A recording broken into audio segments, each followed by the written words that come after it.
안녕하세요.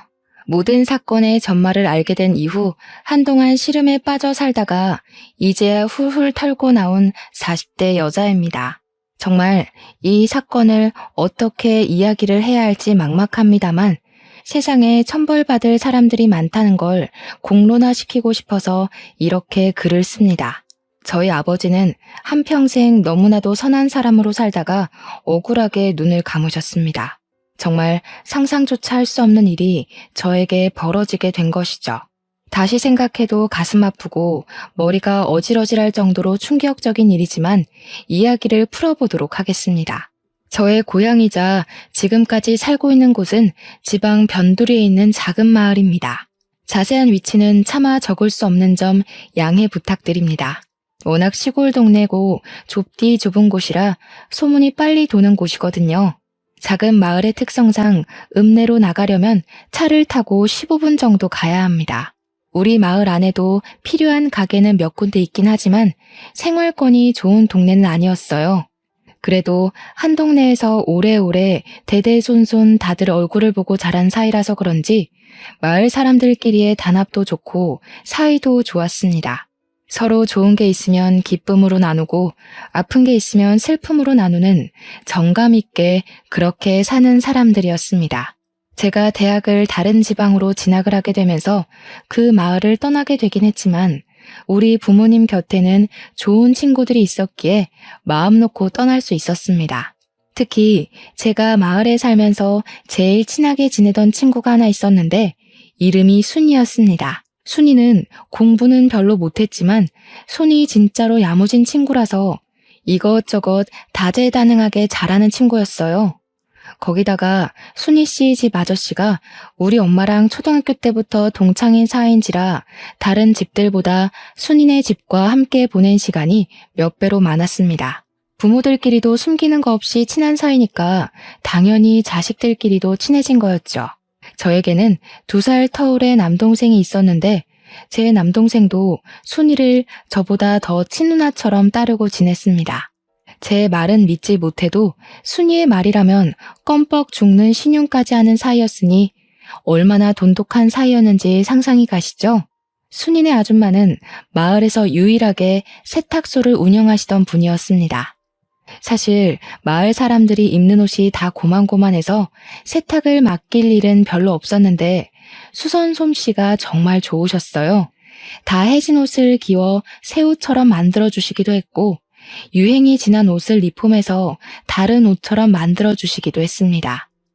아줌마의 야무진 손을 순이가 그대로 물려받은 거였죠. 거기다가 순이네 아저씨는 동네 유일한 자동차 정비소를 운영하고 있었습니다. 변두리 마을이다 보니 마을 사람들 대부분이 농사를 지으면서 생계를 유지하고 있었거든요. 저희 집만 해도 과수원을 크게 운영하고 있었고요. 농기구 장비부터 시작해서 마을 필수품인 트럭까지 기계라면 못 고치는 게 없다고 하실 정도로 손이 빠르고 정확한 정비사였습니다. 과수원을 운영하던 저희 집은 순이네에게는 항상 무상으로 개일 과절들을 나눠주곤 했죠. 마을에서 가장 큰 땅을 가지고 있다고 소문이 난 우리 집인 만큼 농작물도 꽤 여러 종류를 재배했거든요. 어릴 때는 철마다 트럭을 타고 과일을 따러 다니는 게 재미있기도 했죠. 과일을 수확하는 철이면 순이도 순이네 아줌마 아저씨도 모두 우리를 도와주곤 했습니다. 그 좁은 시골 동네에서 타지로 대학을 가게 되면서 저는 마을과 조금 멀어지게 되었습니다. 다른 동네의 물을 먹게 되니까 그 시골 마을이 얼마나 좁디 좁았는지 실감이 나기도 했고요. 제가 마을을 떠나면서 순이에게 다른 동네에서 살아보고 싶지 않냐고 물어보니 순이는 그 마을에서 평생 살 거라고 했습니다. 대입에 실패하기도 했고 자기는 이 마을이 너무나도 평화롭고 좋다고 했어요. 아줌마의 세탁소 일을 도와주면서 그렇게 제 몫을 하고 지내다가 좋은 사람이랑 결혼해서 마을에 정착할 거라고 했습니다. 저는 그런 순이를 어린 마음에 비웃으면서도 그래도 우리 부모님 옆에 있으니 우리 부모님이 적적하진 않겠다고 생각했죠. 내심 순이의 결정에 우리 부모님도 제가 대학이고 뭐고 다 때려치우고 마을에 남아서 과수원을 물려받았으면 하셨습니다. 제 생각은 물론 달랐습니다. 저에게는 남동생이 하나 있지 않겠습니까? 남동생이 과수원을 물려받을 거라고 생각했거든요. 그 땅이 얼마나 큰 땅인데 당연히 장남에게 물려주는 게 인지상정 아니겠습니까? 어릴 때부터 저는 그 땅을 단 한 번도 탐내본 적이 없습니다. 남동생이 기둥처럼 버티고 있었으니까요. 타지 생활은 꽤 어려웠습니다. 너무나도 세련되고 현대 문물에 능한 친구들 사이에서 시골 촌뜨기가 할 수 있는 건 별로 없었습니다. 물론 마을이 구석진 곳에 있다고 해서 전기도 안 들어오고 휴대폰도 안 터지고 하는 건 아니었지만 친구들이랑 처음 패밀리 레스토랑에 갔을 땐 겁이 나더군요.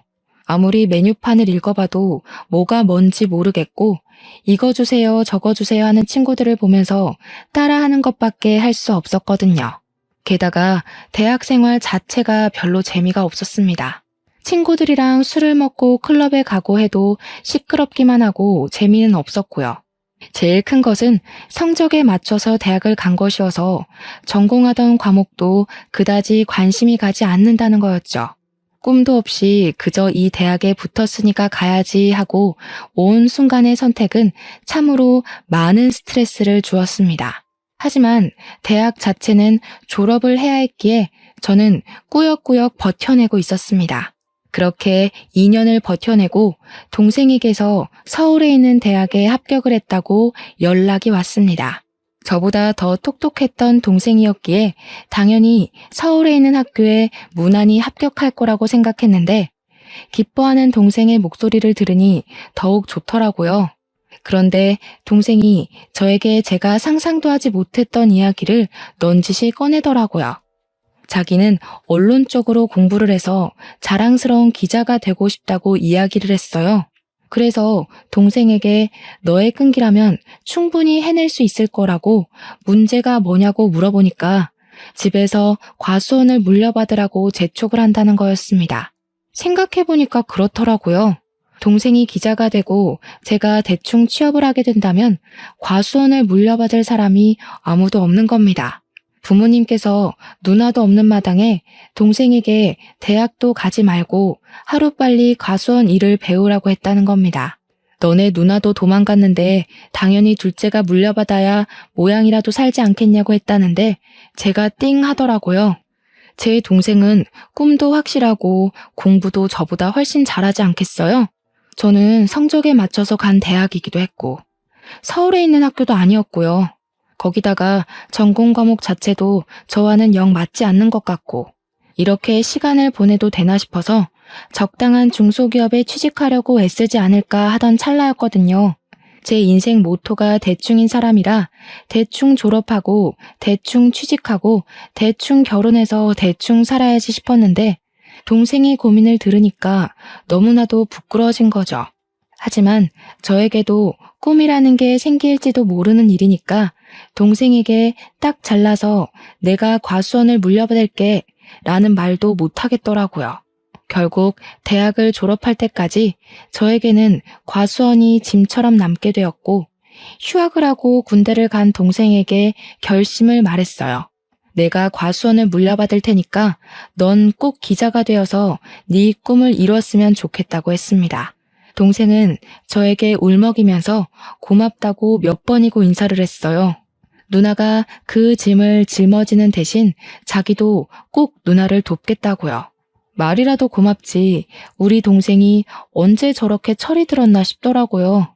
저는 결국 타지 생활을 청산하고 다시 그 좁디 좁은 마을로 내려가게 되었습니다. 버스 터미널에서 마을버스를 타고 한참을 들어가 마을 입구에 딱 섰는데 뭔가 느낌이 새롭더라고요. 이제 여기에 뿌리를 내리고 우리 가업을 잇기 위해 내가 노력을 해야지 하고 결심을 단단하게 했어요. 제가 과수원을 물려받겠다고 부모님께 이야기를 했던 건 아니라서 앞으로 부모님과 상의를 하긴 해야 했어요. 그냥 막무가내로 마을에 내려온 것이었거든요. 집에 도착하니 그냥 놀러 온 줄 알았던 딸이 짐을 싸들고 온 걸 보고 부모님께서 조금 놀란 듯 하셨습니다. 저는 다짜고짜 할 말이 있다고 부모님께 이야기를 풀어놓기 시작했어요. 남동생의 꿈을 응원해주고 싶으니까 혹시 아들이 과수원을 물려받아야 하는 법이 있는 거 아니면 제가 물려받고 싶다고요. 부모님께서는 예상도 못했던 일이 벌어지긴 했지만 과수원을 물려받겠다고 자식이 짐까지 싸들고 내려왔으니 두 팔 벌려 환영을 해주었습니다. 세상에 아들이 물려받아야 하는 법이 어디 있냐면서 그렇게 꽉 막힌 사람들 아니라고 이제 과수원 운영하는 법을 찬찬히 알려주시겠다고 했어요. 저는 부모님 집에 정착을 하게 되었고 타지에 있던 짐들도 전부 부모님 댁으로 보냈습니다. 그렇게 1년을 넘게 과수원 일을 제대로 배우기 시작했습니다. 그냥 그동안 했던 것처럼 과일만 따고 선별만 하고 포장만 하면 끝나는 일인 줄 알았더니 내부에서 이뤄지는 사무일이 엄청나게 많더라고요. 거래처도 일일이 다 따지고 봐야 하고 외워야 하고 과일값 협상도 해야 하고 정말 할 일이 태산이라 이걸 어떻게 다 하지? 싶었습니다. 엄청나게 바쁘게 지낸 와중에도 순이랑은 꾸준히 만나고 연락을 하면서 지냈어요. 마을에 살던 젊은 또래 친구들은 죄다 타지로 떠나서 정착을 한 터라 저에게 남은 마을 친구는 오로지 순이밖에 없었습니다. 또 순이네 아저씨랑 우리 엄마랑 동창이라서 가족들끼리도 자주 보고 그랬다고 했잖아요.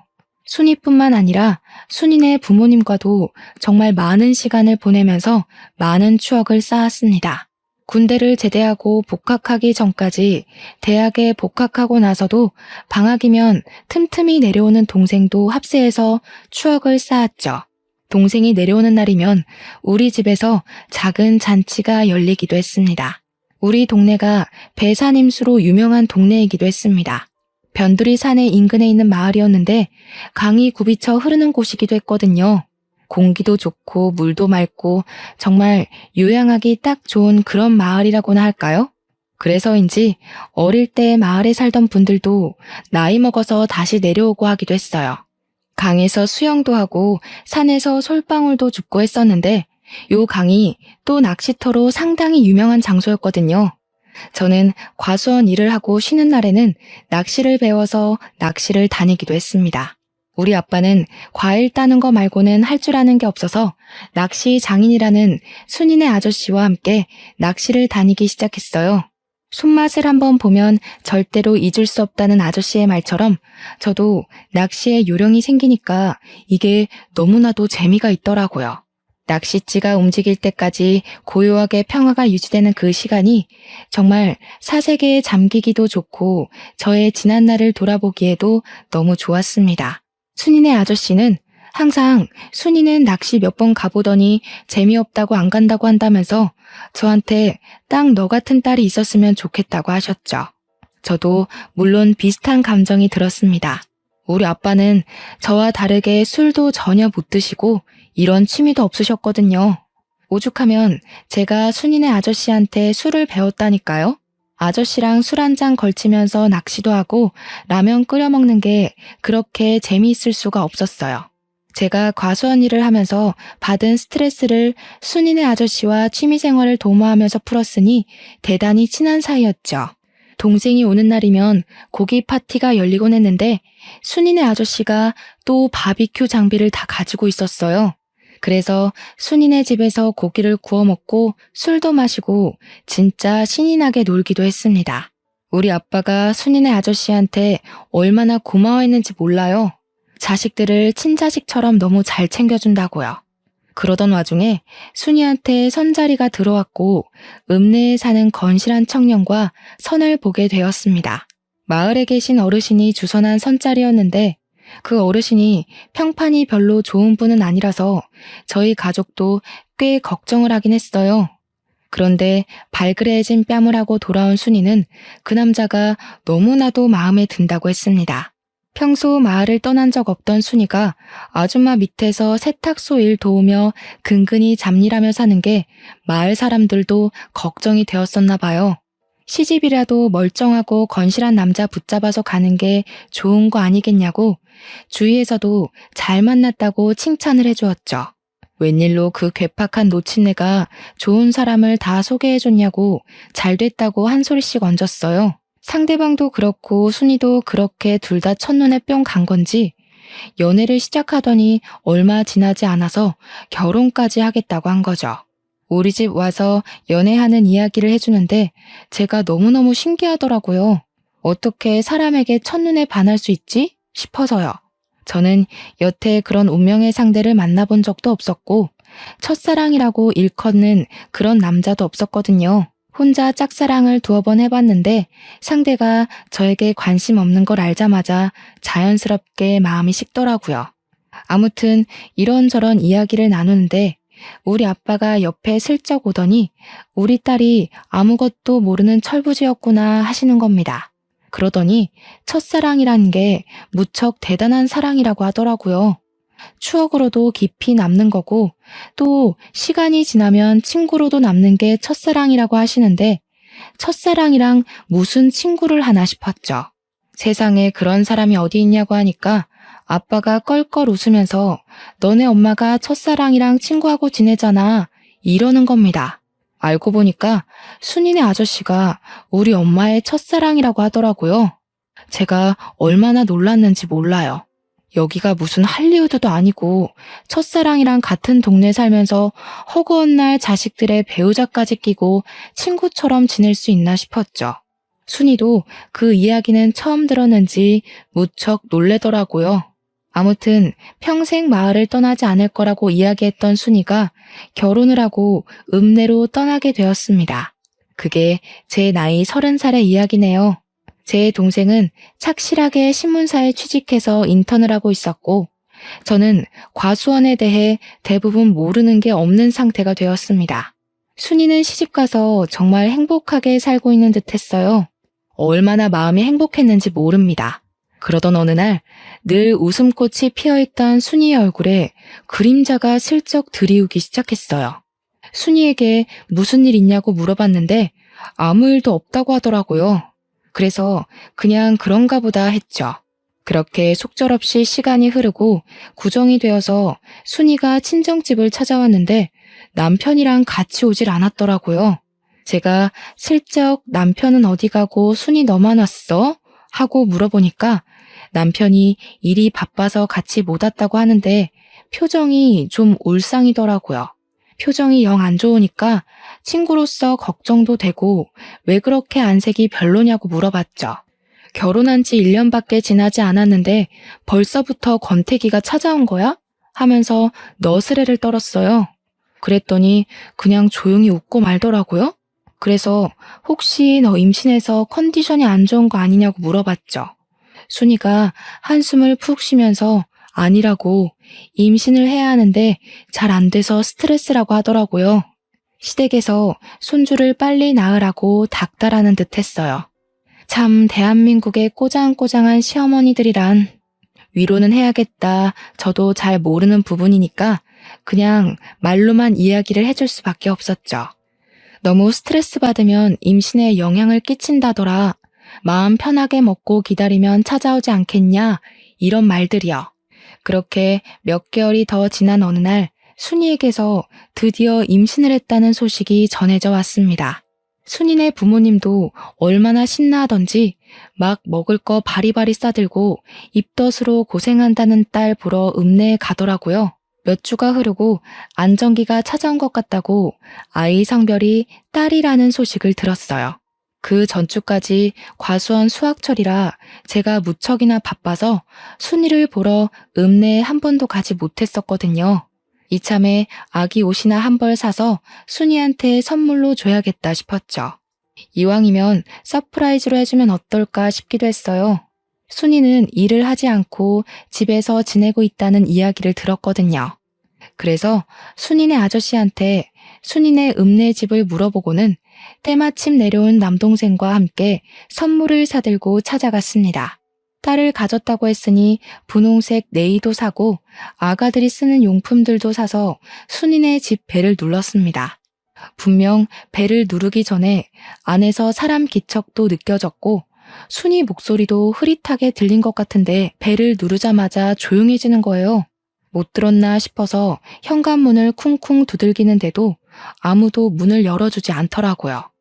배를 두어 번 더 누르고 아무도 없어요? 순이야! 하고 부르는데 누가 누구세요? 하면서 화를 내면서 문을 벌컥 열더라고요. 순이 남편이었어요. 그런데 꼬락서니가 영 이상한 겁니다. 술 냄새도 잔뜩 나고요.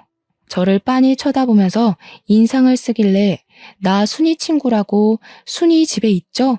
하는데 집에 순이가 없다는 거예요. 분명 제가 순이로 추정되는 목소리를 뻔히 들었는데 순이 없다고 문을 떡하니 지키고 있으니까 수상하잖아요. 마누라가 임신까지 했는데 설마 이 새끼 바람을 피우는 건가? 하는 생각이 들었죠. 근데 현관 앞 신발장에 순이가 맨날 신는 신발이 떡하니 있더라고요. 그래서 제가 순이 목소리를 들었다고 순이 불러달라고 했습니다.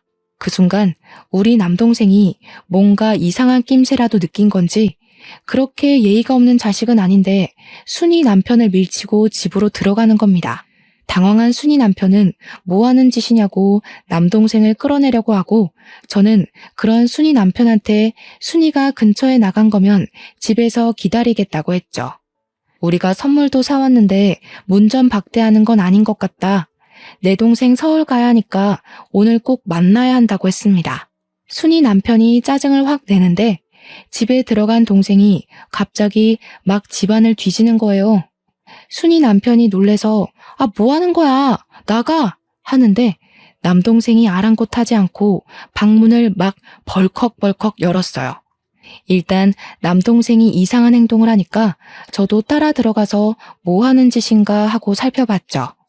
집이 큰 집도 아닌데 물건이 어찌나 너부러져 있는지 발에 막 채이더라고요. 순이 성격이 청소를 안 할 아이도 아닌데 하고 의심하고 있었습니다. 순간 남동생이 문 열어봐. 순이 누나 거기 있지?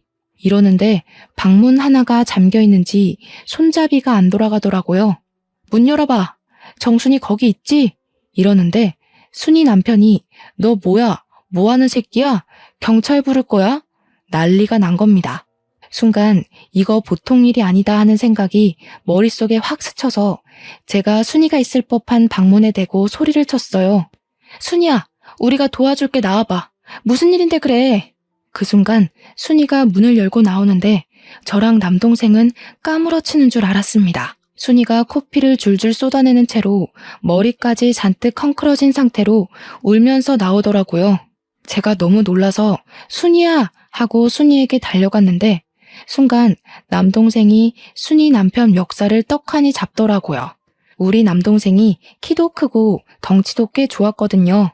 키도 작고 몸집도 호리호리한 순이 남편은 우리 동생에게 멱살이 잡힌 채로 대롱대롱 매달렸어요. 캑거리면서 이거 놔 하는데 남동생이 완전 열이 받아가지고 소리를 막 치더라고요. 너 소문 안 좋은 걸 내가 나중에 듣는 바람에 결혼을 말리지 못한 게 천추한이다 이러는데 저는 너무 놀랐죠. 남동생이 네가 우리 순이 누나 때렸냐면서 주먹을 쥐는데 진짜 싸움이라도 날 것 같아서 남동생을 말렸습니다. 동생이 증거가 중요하니까 순이 누나 사진을 찍어두래서 미안했지만 순이의 초라한 모습을 사진으로 찍어두었습니다. 순이 보고 집으로 가자고 했더니 절대 못 간다면서 이 꼴을 하고 어떻게 부모님을 뵙냐고 울더라고요. 그랬더니 남동생이 씩씩거리면서 순이 누나 여기 있다가 저놈한테 험한 꼴 당하고 싶어? 이러면서 우리 집으로 가자고 했어요. 부모님 집이 아니라 우리 집으로 가자고 하니까 순이도 결국 따라오더라고요. 우리 집으로 돌아와서 순이의 꼬락서니를 본 부모님은 억장이 무너진 사람처럼 목덜미를 잡으셨습니다. 그 논팽이 새끼가 미쳐도 단단히 미친 게 틀림없다면서 어떻게 임신한 마누라를 이 꼴로 만드냐고 했어요. 결국 우리 부모님이 순이네 부모님한테 연락을 했고 한달음에 우리 집으로 달려와 순이의 모습을 보고 엉엉 우셨습니다. 저와 남동생에게 순이를 구해주어서 고맙다고 몇 번이나 인사를 하셨는지 몰라요. 우리의 가족 같은 순이를 구하는 건 당연한 일이었지만 그래도 몇 번이나 고맙다고 하니 몸둘 바를 모르겠더라고요. 그런데 거기서 끝났으면 참 좋았을걸. 순이가 집으로 돌아간 뒤 순이네 아줌마가 순이 다친 데를 살핀다고 이리저리 둘러보다 알게 된 거죠. 생각보다 상처가 너무 많고 온몸이 난장판이 되어 있다는 걸 직접 눈으로 보게 된 겁니다.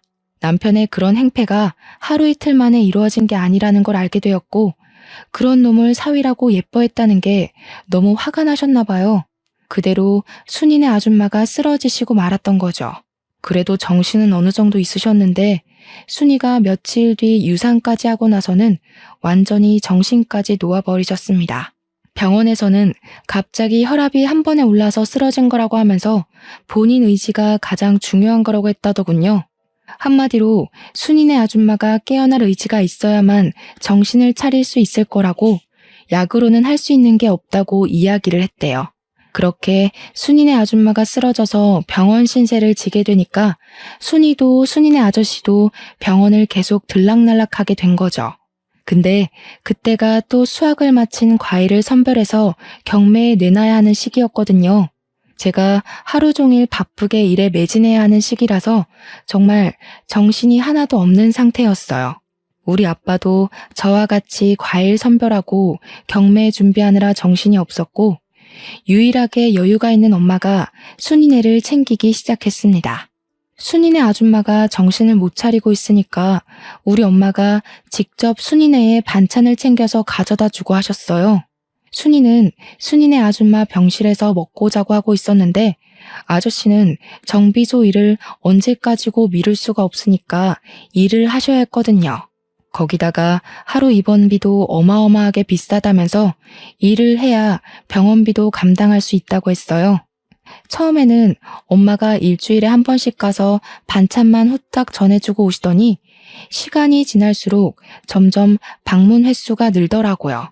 오죽하면 아빠가 뭘 그렇게 열심히 챙기냐고 첫사랑은 이길 수 없는 거냐며 농담을 던지시기도 했습니다. 그때마다 엄마는 한 동네에서 평생을 보고 자란 친구인데 이 정도는 해줘야 하는 거 아니냐고 실없는 소리 하지 말라고 했죠. 일주일에 한 번씩 반찬만 주고 오던 게 어느 날부터는 청소도 해주고 살림도 봐주시더라고요. 남자 혼자 살아본 적 없는 티를 팍팍 낸다고 저러다가 홀압이 되면 어쩌려고 저러는지 모르겠다고 하시면서요. 나중에는 우리 집에 있는 시간보다 순이네 가 있는 시간이 더 많은 듯 했습니다. 문제는 더 있었어요. 순이 남편이 순이를 병원까지 찾아와서 난동을 부리게 된 겁니다. 결국 병원에서 폐악질을 하다 경찰까지 출동을 했고 순이가 급하게 경찰서에 조사를 받으러 가게 된 것이었어요. 순이네 아저씨는 정비를 하느라 움직일 수가 없었고 순이네 아줌마 병실을 지킬 사람이 필요해진 거죠. 몇 시간만 돌보면 되는 거라 간병인을 하루치 급하게 구할 수도 없는 상황이어서 아빠가 엄마 보고 좀 다녀오라고 했죠. 이웃 간의 정이 얼마나 깊은 건지 아냐고 누누이 말했던 우리 엄마가 순이네 아줌마 병실에 가라고 했더니 버럭 하시더라고요. 내가 거길 왜 가? 원래 순이 엄마랑은 친하지도 않았어. 이러면서 저보고 가라는 겁니다. 경매 준비로 잠잘 시간이 모자랄 정도인데 거기다가 순이네 집에 그렇게 허구한 날 가놓고는 순이네 아줌마랑 안 친하다는 건 뭔지. 아무튼 순이가 금방 병실로 돌아갈 수 있어서 다행이었지 아니었으면 면도 못 세울 뻔했습니다. 그리고 얼마 안 있어서 결국 순이네 아줌마는 영영 하늘나라로 떠나고 말았어요. 장례를 치르는데 우리 아빠도 그간 나눈 정이 있어서 그런지 막 엉엉 우시더라고요. 순이네 아저씨도 같이 엉엉 울면서 두 분이 세상 떠나가라 슬퍼하셨어요. 그런데 우리 엄마가 그걸 상당히 꼬락선이 난 눈빛으로 바라보시는 겁니다. 우리 아빠가 우는 게 고가웠는지 갈 사람 간 걸 가지고 되게 운다고 핀잔 섞인 말을 뱉더라고요. 저는 순간 우리 엄마가 무슨 사이코패스라도 된 줄 알았습니다. 어떻게 장례식장에서 그런 이야기를 할 수가 있나요? 물론 조용히 말해서 저 말 슬쩍 듣긴 했는데 죽은 사람 영정 앞에서 할 이야기가 있고 못할 말이 있지 너무 어이가 없더라고요. 그 와중에도 순이네 아저씨랑 아빠랑 술에 취해서 바닥에서 자고 있으니까 담요는 또 덮어주더라고요. 우리 엄마가 갱년기라 예민한가 싶었죠. 제가 보기엔 순이 아줌마랑도 꽤 친해 보였었는데 갑자기 저러니까요. 장례가 다 끝나고 나서부터 우리 엄마는 대놓고 순이네 아저씨를 더 챙기기 시작했습니다. 우리 아빠가 오죽하면 엄마한테 마더 테레사라고 별명을 지어주기도 했다니까요. 우리 아빠가 허락한 일이고 자주 챙겨야 덜 외롭지 않겠냐고 하신 터라 그러려니 하긴 했지만 솔직히 남복이 좀 무섭더라고요. 혹여라도 이상한 소문이라도 나는 건 아닌가 걱정이 되기도 했어요. 그래도 한 이웃으로 살았던 정이 있으니까 저도 모른 척하기도 좀 그렇고 복잡한 감정이 들었죠. 순이도 결국 남편과 이혼을 하고 아이의 집으로 돌아와서 순이네 아줌마가 운영하던 세탁소를 물려받아서 일을 시작했어요. 근데 이상하죠? 순이가 돌아왔으니까 더 이상 우리 엄마가 순이네 아저씨를 챙길 이유가 없는 거나 마찬가지 아니겠어요? 발길이 조금 뜸해지긴 했지만 그래도 일주일에 한 번씩 반찬을 주러 가더라고요. 순이도 손재주가 워낙 좋은 아이라 반찬 같은 걸 다 할 줄 알 텐데 엄마가 왜 저렇게까지 챙기나 싶었습니다.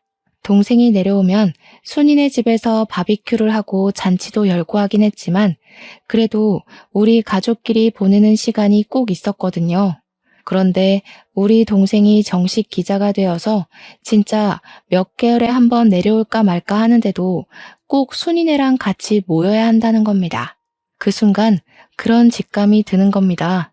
우리 엄마가 설마 순이랑 동생을 이어주려고 저러는 건가 하는 생각이요. 젊은 남녀니까 충분히 정분이 생기고도 남을 수 있지 않겠어요? 순이가 이혼하기 전에 찾아갔을 때 동생이 예민하게 행동한 부분도 있었고요. 순간 나만 모르게 가족들끼리 이미 다 행동에 옮기고 있었나 싶었습니다. 근데 제 걱정과 달리 엄마가 동생 붙잡고 이야기를 하는 걸 들었습니다. 절대 순이한테 마음 주지 말라고 유산도 했고 이혼도 했는데 죽어도 저런 며느리 못 본다고요. 동생도 말도 안 되는 소리 하지 말라고 만나는 여자친구 있다면서 걱정 말라고 했죠. 엄마가 너무 오버를 하니까 또 이상한 거예요. 순이네 아저씨는 그리 챙기면서 순이한테는 왜 그러나 진짜 이해가 안 갔습니다. 그 즈음부터 해서 엄마가 자꾸 과수한 일은 나 몰라라 하고 읍내에 놀러 다니기 시작했습니다. 읍내에 모임이 있다면서 나가 놀고 친척들 만난다고 다른 지방에 놀러 간다 그러고요. 우리 엄마가 살면서 그렇게 밖으로 싸돌아다니는 걸 본 적이 없어서 좀 의아하긴 했어요. 그런데 아빠가 딱 그런 이야기를 하시더라고요. 순이네 아줌마가 그렇게 허망하게 가고 나서 언제 죽을지 모른다는 공포에 물든 것 같다고요. 하고 싶은 거 하게 내버려 두는 게 지금으로서는 최선인 것 같다고 하는데 아빠의 표정이 참으로 씁쓸해 보였습니다. 저는 별다른 말 없이 아빠의 결정을 존중해 주기로 했어요. 엄마와 평생 산 건 아빠니까 제가 가타부타 말을 얻는 게 부부간의 신뢰를 깨는 것 같다는 생각이 들어서였죠. 그렇게 몇 개월이 지나고 우리 남동생이 결혼하고 싶은 여자가 있다면서 같은 회사에서 재직 중인 여자를 데리고 마을을 왔어요. 그전부터 만나는 사람이 있다고 우는 띄어났던 터라 드디어 우리 남동생이 장가를 가는구나 싶었죠. 집에 인사를 시키는데 옳게 될 사람이 너무 참하고 예쁜데 똑똑하기까지 하더라고요. 저도 그쯤 거래처 직원인 남자와 썸을 타고 있던 시기였어요. 우리 아빠는 저에게 넌지시 남동생이 널 제치고 먼저 장가를 들어도 괜찮겠냐 하는데 무슨 문제가 있겠습니까? 아무 문제도 없다고 했죠. 남동생이 축복 속에 결혼을 하고 서울에 완전히 정착을 하게 되었습니다. 저도 동생이 결혼하고 1년 뒤에 만나던 남자와 결혼을 하게 되었고요. 거래처 직원이었지만 과수원 일도 빠삭하고 사람이 건실하고 괜찮더라고요. 나중을 생각하면 과수원을 같이 운영해 줄 수 있는 든든한 사람 같아서 평생을 함께하기로 약속했습니다. 제가 결혼할 때 우리 아빠가 과수원과 관련된 모든 재산을 저의 명의로 넘겨주었습니다.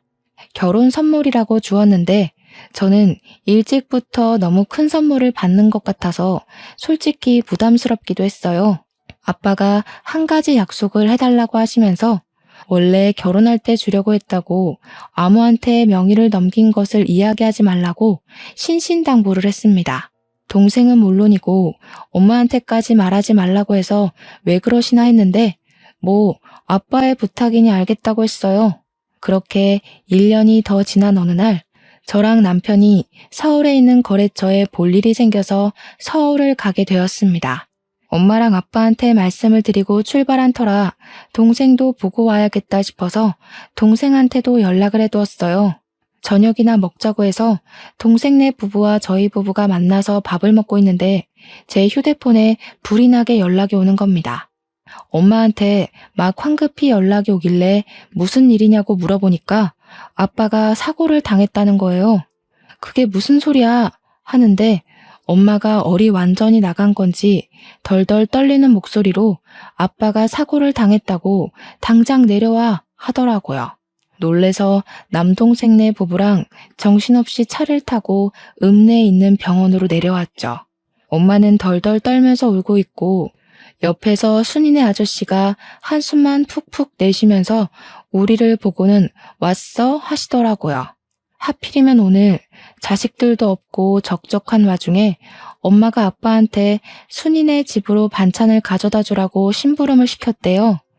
간 김에 엄마가 순이한테 부탁한 세탁물도 받아오라고 해서 아빠가 트럭을 끌고 나갔는데 오던 도중에 논두렁길에서 사고가 났대요. 아직 현장을 감식하고 있는 중인데 바퀴가 논두렁길 바깥쪽으로 빠지면서 차량 전복 사고가 일어났고 안전벨트를 매지 않아서 그만 아버지께서 전복된 차량에 흉곽이 심하게 눌렸고 숨을 쉬지 못하고 허망하게 눈을 감으셨다는 겁니다. 근데 너무 어이가 없는 거예요. 그 논두렁길 저도 잘 알고 있고 남편도 잘 알고 제 동생도 잘 아는 길이거든요. 결코 좁지 않은 길이고 트럭 한 대쯤은 널찍하게 지나가고도 남는 길이란 말이죠. 거기다가 아빠가 한평생을 그 길에서 운전을 했는데 갑자기 바퀴가 빠진다는 것도 말이 안 되고요. 더군다나 우리 아빠는 술을 잘 드시지 못해서 음주운전을 했을 리도 없는데 그 길에서 바퀴가 빠진다는 게 말이 안 되는 거예요. 허망하게 차량에 깔려서 그렇게 가셨다는 게 도무지 믿기지가 않았어요. 경찰 측에서 운전 미숙으로 난 사고 같다고 하는데 옳게가 그러더라고요. 평소에 그 길을 자주 다녔다고 하지 않으셨냐고. 뭔가 이상하니까 부검을 해보는 게 좋지 않겠냐고요. 그런데 엄마가 버럭 소리를 지르면서 남편 부검하는 거 절대 반대라고 하는 겁니다. 보통 같으면 원인을 확실하게 밝히기 위해서라도 부검을 해야 하는 거 아니겠어요? 제가 옳게 말에 동의하면서 부검을 하겠다고 했어요. 우리 남동생도 미심쩍다며 부검하자고 했고요. 옳게가 차량 조사는 한 거냐고 물어보니까 경찰이 현장 조사만 했다고 우물쭈물 이야기하길래 기자 명함을 떡하니 건네면서 정확하게 조사를 해달라고 하더라고요. 엄마는 한 동네에서 무슨 소문이 날 줄 알고 그런 짓까지 하냐고 했지만 옳게가 딱 잘라서 차량 조사까지 부탁드린다고 했죠. 엄마가 계속 딴죽을 거는데 제가 아빠가 억울하게 가셨으면 조사를 해야지 하고 소리를 쳤어요. 순이네 아저씨도 소문 이상하게 날 수 있다면서 적당히 넘어가자고 하는데 이상하잖아요. 수사가 시작되고 부검 결과 혈중 알코올 농도가 0.1% 측정된 결과가 나왔습니다. 한마디로 거의 만취 수준이라는 건데 그 상태에서 아빠가 운전대를 잡았다는 게 이상했어요. 거기다가 차량 수사 과정에서 브레이크를 조정하는 라이닝에 문제가 있었다는 것까지 밝혀진 거죠. 브레이크가 말을 듣지 않게 조작이 되어 있었다는 겁니다.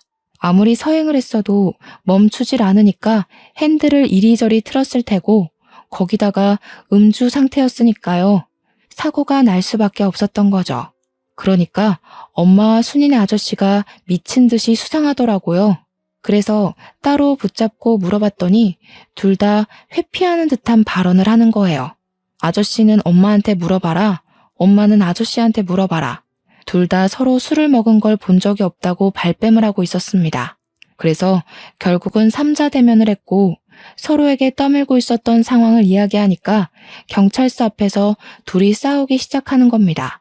경찰 조사까지 시작된 마당에 발등에 불이 떨어진 거죠. 야, 술은 네가 먹여놓고 왜 나한테 뒤집어 씌우고 그래? 뭐가 어쩌고 어째?